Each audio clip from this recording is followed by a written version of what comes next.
you a woman in medicine feeling overwhelmed and disconnected from the personal fulfillment that you desire? You're in the right place. Join doctors Joanne and Aaron as they rewrite the rules for women in medicine. Let's begin. This is our second part of starting fresh and setting intentional goals for this new year. And in the last episode, which if you haven't listened to, please go back and listen to it again or for the first time, we talked about why is it so challenging to set goals and actually keep them, which is a problem that most of the population has, and what are different ways that we can approach goals and what we really want to do. And I shared my formula and why this is all so important. So today we're going to build on all the goodness that we talked about in that first episode. And I cannot wait to hear Erin's formulas and her view on this, and I get very passionate about it, so I cannot wait to learn from her. So I would like to just go straight to it, Erin. What is your unique way to think about goal setting? It's interesting because I didn't really have a process until the last few to several years. And that was with working with a coach and getting myself into other groups of people who actually do yearly goal setting. One of our coaches and mentors, Brendan Burchard, had like a New Year's Day, and he would spend hours with us on how to plan for the new year. And I think that's what got me started to asking myself, what have I been doing? And if I'm not getting the results I want, what do I need to be doing differently? And two of the tools and strategies that I use for starting a new year and something that I offer with my coaching clients is I oftentimes will offer leading a vision board session sometime at the beginning of the year. And as you talked about in the last episode, the power of visualizing things is just as powerful as doing the thing. And so the vision board helps you find images and sayings and different inspirational things for you to put in front of your workspace or in your room, wherever you need to see it. And it helps you put different pieces of what do you want your life to look like. And I love it's kind of crafty, so we get creative, a different way of putting things together. It's a little less boring maybe than kind of like a spreadsheet. And so I always enjoy leading those vision board sessions and really recognize the power and encourage people to do it at least once a year, if not a few times, because your goals might change and your vision might change. And we want that vision board to be updated and kind of be that reminder of what's the future you that you want to see. And I know you've done vision boards before. We've been at a women's retreat where we did one together. And how have you found vision boards helpful for you, Joanne?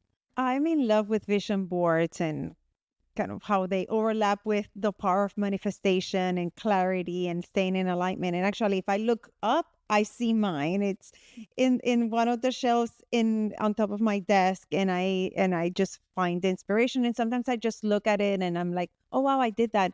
And then sometimes I look at it with intention of what did I really add there, and what am I doing on a regular basis to work towards those goals. So you get all those benefits. It can be very, very powerful. And another mentor that the two of us have worked with, Lauren Lahab, she actually has a wall full of her vision boards. And she actually, I think, has a process where she checks off. So I know for myself back in 2020, there was a lot of change going on in my life. And that was the first time I started creating a vision board. It took me a full year to get it completed. And the words that I had cut out of the magazine was new year, new career. And that was the start of me recognizing it was time to step down from my leadership as a medical director and ramp up my coaching business. And it really started that career. And I actually traveled with the little baggie of all the things that I'd cut out of the magazines. They came home with me from my sister's place where I'd started. They came with me to a retreat, and it took quite a while, but that new year, new career stuck. And I can look back at that and say, I really did make that happen. intentionally. So that's one of the powers of the vision board, is creating what you want to see and then looking back at them and saying, yeah, I did that. What are some of your other tools that you use? I know that this is a topic that we talk about, so share it with us. So Joanne and I both use a planner system in order to have goal-centered structure to our days, our weeks, our years. And so the planner system actually uses not the traditional SMART goals that most people are familiar with, and that's specific, measurable, achievable, realistic, and timely, because those type of goals actually help us get the goals done. This planner system uses, they call it smarter goals. So uh, S for specific, M still measurable, A action oriented. The R, instead of being realistic, they use the term risky. And what the reason behind that, I just listened to a training on it this morning, reminded me that little goals are kind of boring. They don't challenge us. And if you were listening to our episode 2 episodes ago when Rod Stanley was on the show, and he's a personal trainer and my personal trainer, when you are challenged by something, you're going to put in that extra effort instead of like, okay, I'm going to do a 1 pound weightlifting. That's not going to do anything for my biceps, nor is it going to do anything for my mental fortitude. And so those risky goals, those bigger goals, bigger than maybe you think, that stretch goal is actually going to help you be more likely to accomplish it because you're going to be challenged, and we like to be challenged. Then there's time bound, so that we have an end date to this goal. Exciting. It's hard to get through a goal that you're not excited about. Think about, what's your emotions? What are your feelings about this goal? And if you can be excited about it, you're more likely to complete it. And then relevant. So if I'm setting a goal now and I compare it to goals I had a year ago, 2 years ago, those old goals may have no relevance. So really asking, is it relevant for the season of my life? Is it relevant for my other commitments in my life right now? And so those are some strategies to use when you're setting goals, and having a system will really help create some structure so that when you are looking for the success and the goals that you want to see for your future, you're not starting from scratch. I love that. I was taking notes because I do like that concept of SMART goals, but I love that the risky, to stretch, get out of our comfort zone. And that by itself hopefully also makes it in that little discomfort that will get you into different actions, and similar to what I was saying in the last episode of who do I need to become in order to achieve these goals, versus just doing more of the same thing, which is fine sometimes, but we want to grow, we want to step into that next that next level. So exciting. And Erin, I know we both work with other women in medicine in our coaching, and we both get very excited about goal setting and vision boarding and all of these things. And when we're coaching, and especially this beginning of the year, it's most people are inspired.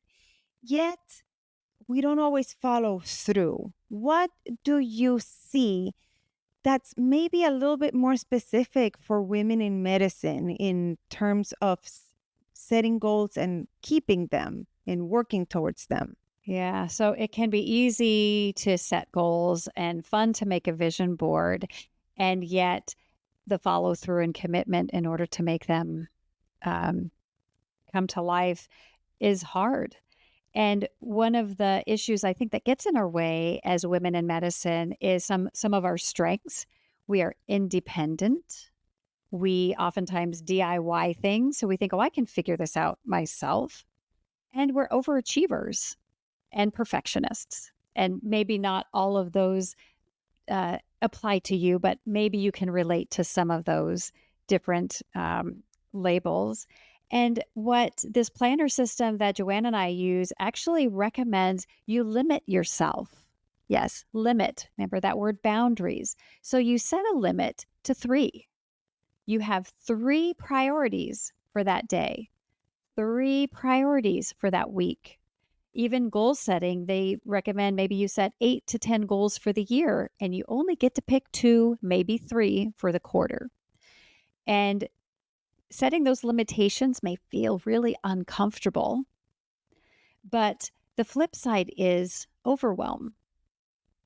And I hear from my clients all the time that they are overwhelmed by their charts, by the length of their day, by the demands of their kids, by the friction in their marriage. They've got lots of things going on. And so can we learn to do a better job of saying, "No, I understand my brain can hang on to 3 things right now instead of a list of 20 or 30 things to do. I'm going to pick 3."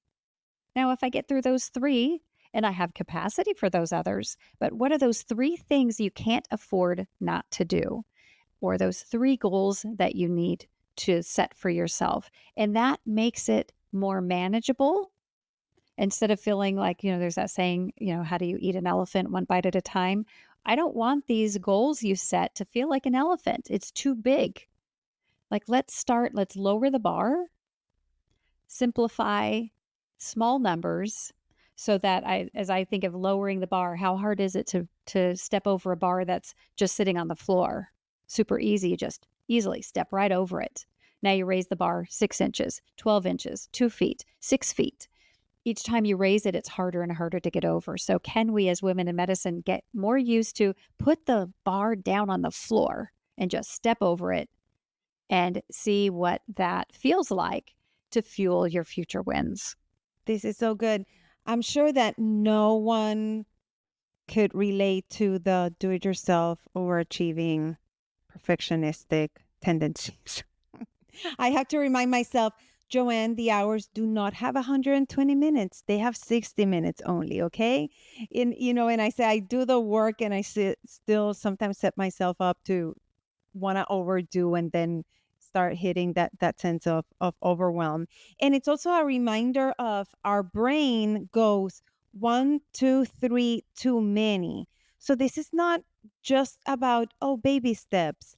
It's about working with your brain, setting yourself up for success. And like a coach told me once, like Erin just said, if you want to be more successful, lower your expectations. Right. Like, and I know that we have the hardest time with that because we're so high achievers. We're like, wait, what? No, don't tell a doctor to lower their expectations.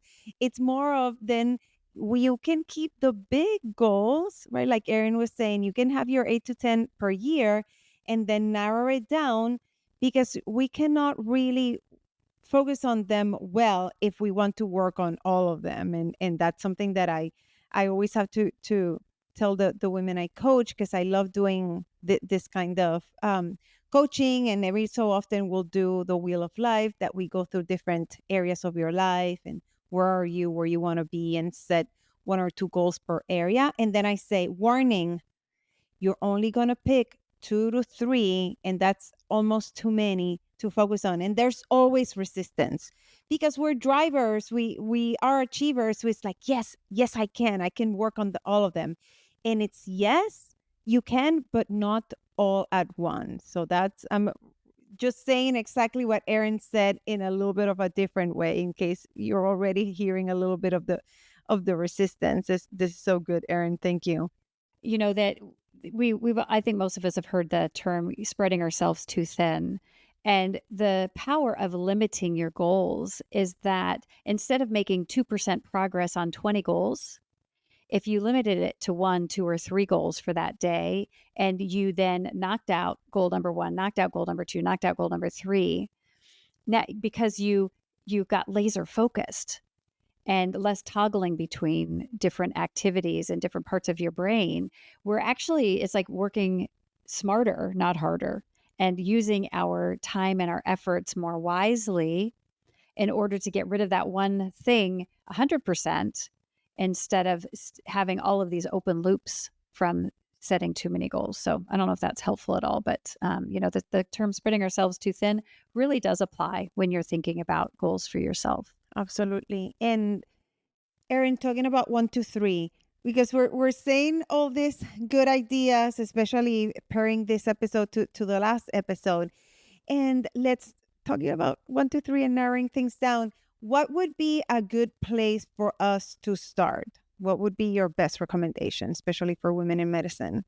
Well, for one, I think that in medical groups, there's not a lot of talk about this stuff we're talking about. And you hear me talking about, there's typical outcomes that are like the horses, and maybe the less often outcomes that are the zebras, and the really rare outcomes that are the unicorns. And I feel like you and I are kind of unicorns where we're talking about some stuff that isn't often talked about in medical circles.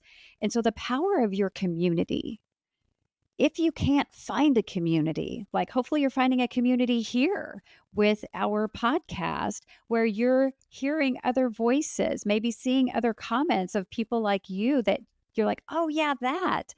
And when you're in your regular medical office or the hospital, you might not be hearing these same conversations. So, if you have not yet found a community where you can have conversations like this, talking about vision boards and not having people look at you sideways like you're like, what are you even talking about? But finding a community, or if you can't find one, maybe you need to create one.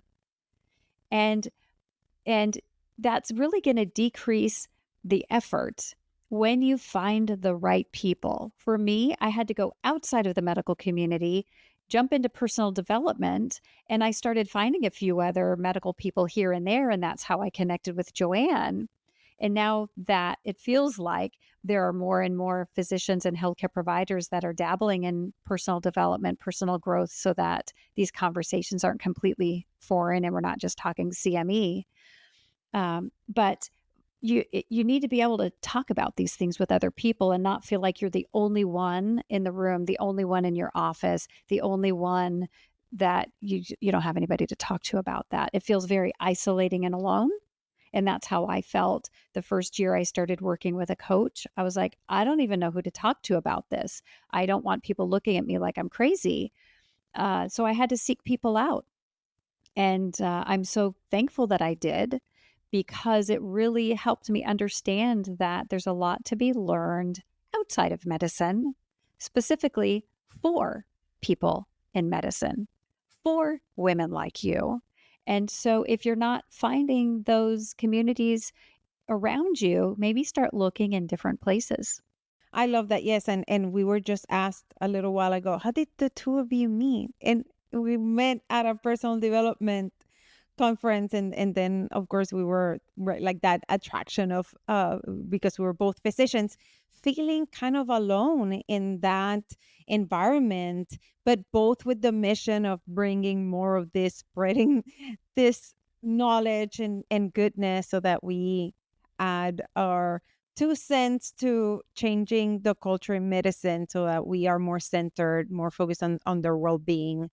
What would be another recommendation to give, right? Like the community, what would be another kind of good thing to, if you're wanting to start and kind of giving yourself more hope that this year will be different?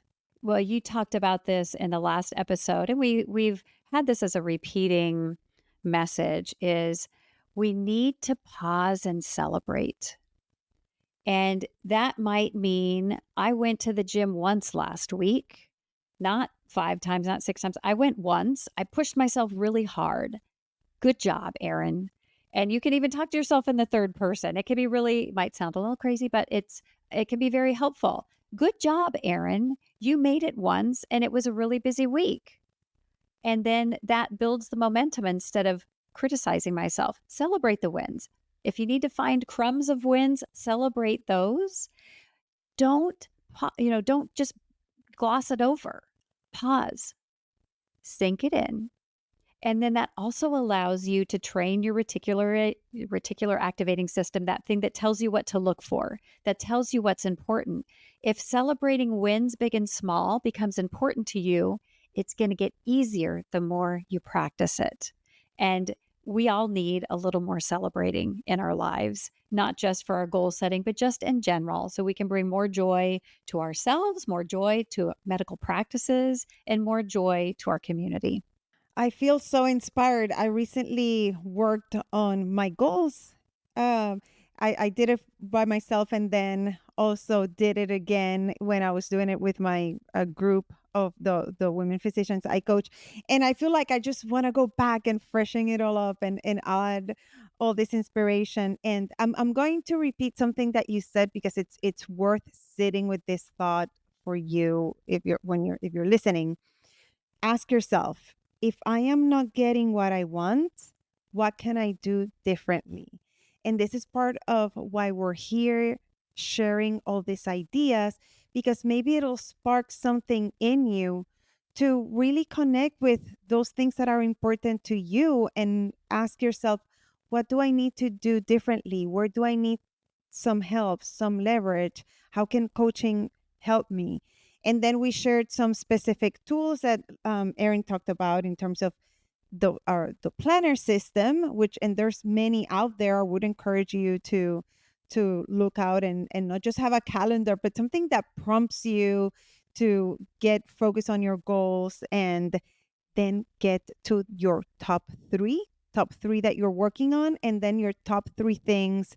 I know I am a list maker, and my lists have a million tabs.